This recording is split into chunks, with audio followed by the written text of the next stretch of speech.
right, YouTube, this is your man, Swamper. We back with you once again. We're gonna do another little project today.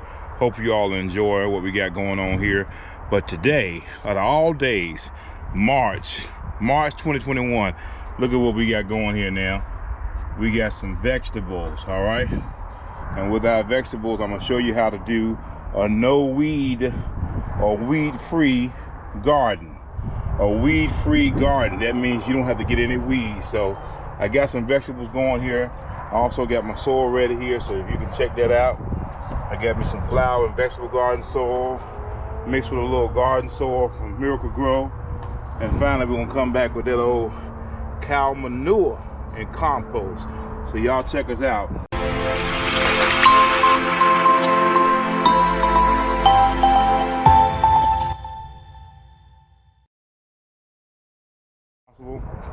So I already have some pots prepared here, and these are actually not flower pots. They've made into flower pots. So what I do is I actually get laundry baskets, which are $4.98. $4.98 at Walmart. So what I want you to understand about this is most people are really proud of their flower pots.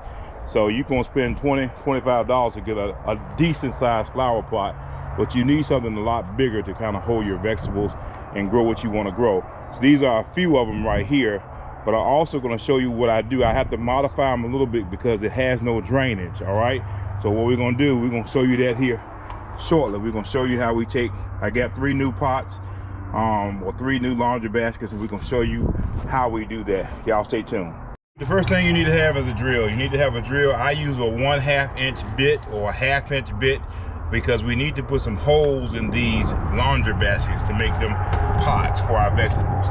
So what I'll do is I'll take a laundry basket like this, and I'll make sure the first thing I'll do, I'll put me a hole right in the middle for drainage. You don't want your water, you don't want your vegetables to drown. So I'll put me a nice little hole in the middle.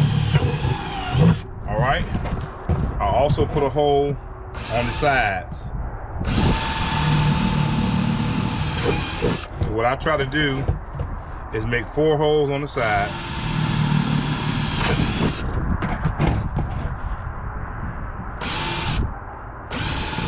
I always gotta press in just a little bit to get it started. So just press in a little bit, get it started. And it's showtime. All right, now I got 4 good holes. All right, I want you to see this. All right, so now I have 4 good holes that we can start with. So I have a hole here, hole in the middle, another hole here, hole here, and hole here. So this will get drainage. All you need for drainage for your water to come out. All right, so now what you're gonna do is put dirt or put your soil in these. So I'm not gonna bore you with continuing to drill holes in buckets for you. What I will do is I'll speed it up for you.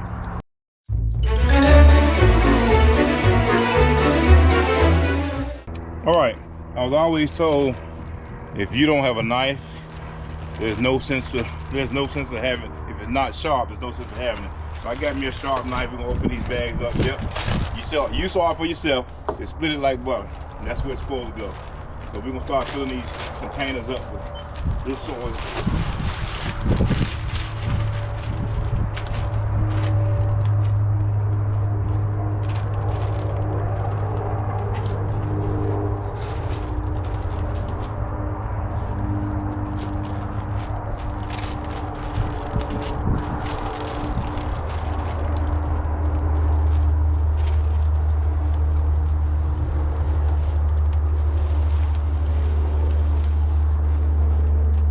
I got me a gift that's ready to help me. Y'all stay tuned. Got Miss Lace in the house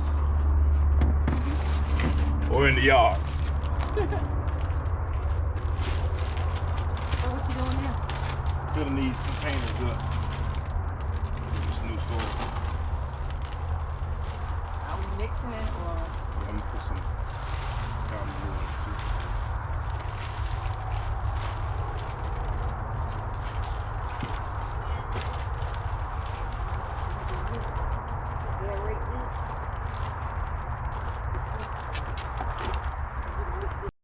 So as you can see, we're mixing the old soil with some of the new soil.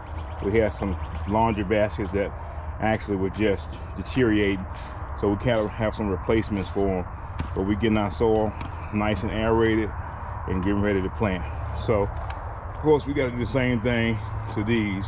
We got a little work to do, so y'all stay with us. We're gonna have some plants in the buckets. We're gonna have some plants in the bucket today.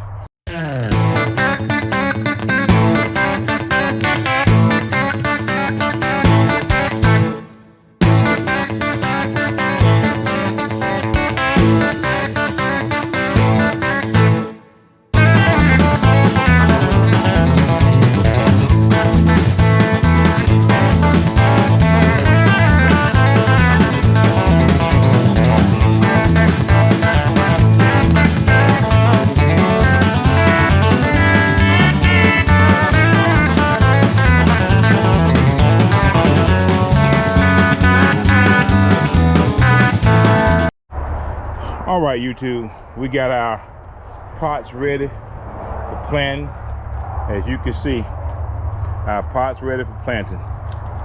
So we've already put the little cow manure mixture on top, and we're putting these banana peppers together. We had great success with sweet banana peppers last year. As a matter of fact, I found out everybody in Texas craves and raves about the jalapeno pepper poppers, but we made some sweet banana pepper poppers, and they actually better on you than the jalapeno. The jalapeno tend to give you gas and heartburn and all that, but I kind of like sweet banana peppers. Plus, on another video we'll show you, we actually use sweet banana peppers in our pig tails and pig feet. So we'll show you that later. But anyway, we got these banana peppers together. You can plant them together like that because they do well together. So we're gonna use this one pot for banana peppers, and this other little pot here is gonna be for our early girl tomato plants. So we're gonna plant that now. After we finish all these plantings, we're gonna water everything real good and tell the Lord thank you and give it to him. We're gonna put it in the ground, and we're gonna sow the seed, and we're gonna reap the harvest. Y'all stay tuned with us. We got a lot of planting to go as you can see, but we're gonna get it done. We got a lot of plants to plant, so we thank God for the opportunity for sowing season again. And after sowing season comes harvest season. As you can see, this is what we call curly kale. We got that kale all in the same pot because you can pick that and pick it and pick it and pick it, and it'll keep right on growing back. We'll show you later on how we pick it so it continues to grow, but you can put it all in the same pot. We're gonna have 2 pots of kale this go around, and that way you can come here, pick you some for dinner, and come back later on, pick you some for lunch a couple days later. So that's the way we do it. You put it all in the same pot. It'll grow really well. Don't have to be spaced really far apart, so it works well for us. Got our tomato in the ground. I'm gonna go ahead and put the cage around it.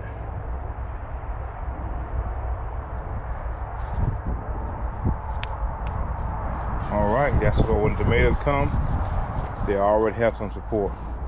So what we've done though thus far, we got tomatoes, we got sweet banana peppers, we got curly kale. All right, we got spinach going on here. We got butter crunch lettuce and red cell lettuce with the red leaves. All right, we got green pepper, bell pepper, red bell pepper. All right, we got our cucumber plants here, cucumber. All right, this whole row in the middle, that's all 45-day cabbage, 45-day cabbage. So that means in 45 days, these cabbages have heads on and they'll be ready to be harvested. And once we get those up, then what we'll do is plant something else like green beans or something. All right, here we got broccoli plant here and broccoli plant on the ends here. All right, we actually are going to have some more containers because we have more plants than we have containers. All right, right here we got crookneck squash. I hope you can see that. Then we got here, we got straight neck squash. Love squash. If you don't know how to cook it, if you think squash is nasty, I'm here to tell you, you're missing a treat. All right, it's all in the way you prepare it. I used to did not like Brussels sprouts until I found out how to cook them the way I like them. All right, so here we go again. The whole shebang. All right, well, we're gonna come back and we're gonna keep you posted of what we got going on.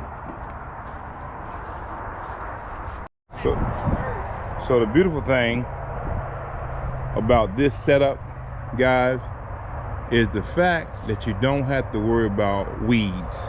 And that was my whole point of showing you guys this.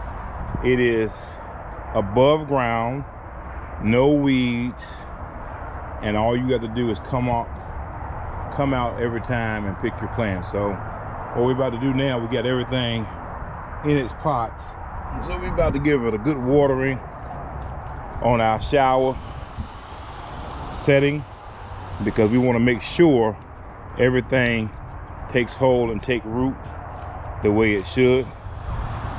So we want to make sure we see water coming through the holes at the bottom. So I try to always look at the calendar or look at the week or the weather. Today was 73 degrees and we're supposed to get rain the latter part of this week. That does nothing but good for your garden. As a matter of fact, if you can save water from rainwater is always better than tap water, well water, or whatever. Rain that comes out of the sky is best for your garden.